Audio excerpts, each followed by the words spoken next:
उद्ध्वस्त पटावरचा संसार. देवराव तसा हरवणलेली हुशार शेतकरी होता. लहान वयात जेमतेम 10वा वर्ग शिकून वडिलांच्या आग्रहाने शाळेला रामराम करत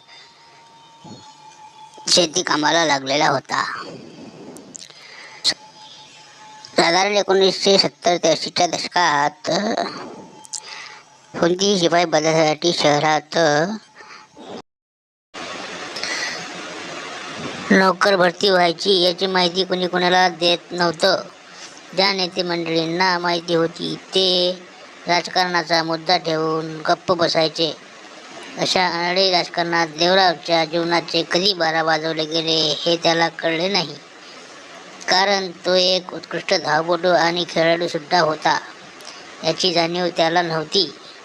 ते इतर वरिष्ठ नेत्यांना कळायचं, पण त्याला असा मुद्दा कुणी समजावून सांगायला तयार नव्हतं. अशा साधारण हितासाठी राजकारण समजून कुणीही गप्प राहून बसणे त्या काळची रीतच होती. आजकाल सोशल मीडियामुळे भ्रष्टाचार आणि सरकारी नोकरी कोणतीही माहिती त्वरित मिळते. त्यावेळी कुणीसुद्धा माहितीच्या अभावी बनवले जात होतं. कारण त्या काळातील समाजसेवकाचं राजकारणाचा फंडा तसा होता असं गृहीत मानलं पाहिजे. साधारण नोकरी सध्या ओळखीच्या वशिल्यावर लागायची. 5-10 हजार दिले तर थेट पोलीसमध्ये किंवा सैन्यदलात भरती व्हायला वेळ लागत नव्हता. त्या काळी देवरावसारखी कित्येक तरुण मंडळी माहितीच्या अभावी गावातच शेती करत शेतकरी बनले. देवरावची शेती गावापासून 3-4 किलोमीटरच्या अंतरावर दूर होती. तरीसुद्धा देवराव शेती मात्र गाव कुसाजवळ असलेल्या शेतकऱ्यांबरोबरीने उत्पन्न घ्यायचा. नेहमी कामात पडाईत तरबेज असणारा देवराव काही आपसी नात्यात असलेल्या समाजातील समाजकंटकांना डोळ्यात बाभळीच्या काट्यासारखा सलायचा.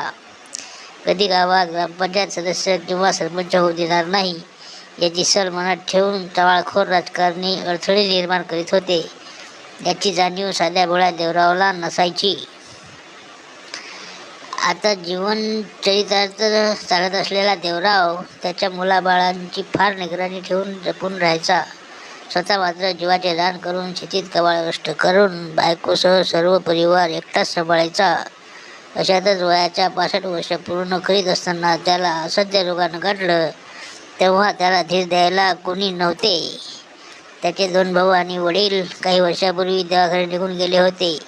त्याची बायको पण साध्या भोळ्या स्वभावाची होती. त्याच्या बहिणीला ती माहिती फोनवर कळवत नव्हती. ती कोणत्याही नातेवाईकांना माहिती देऊन कळवत वेळेवर उपचार करून घेत नव्हती. समाजातील समाजकंटक मात्र सर्व तमाशा उघड्या डोळ्यांनी पाहत होती. कारण त्यांना वाढत असलेला राजकीय अडथळा कायमचाच संपणार होता. अशा असह्य परिस्थितीत देवरावचा करुण अंत झाला आणि देवाघरी कायमचा निघून गेला. एका गावात चालत असलेला पटावरचा संसार उद्ध्वस्त झाला.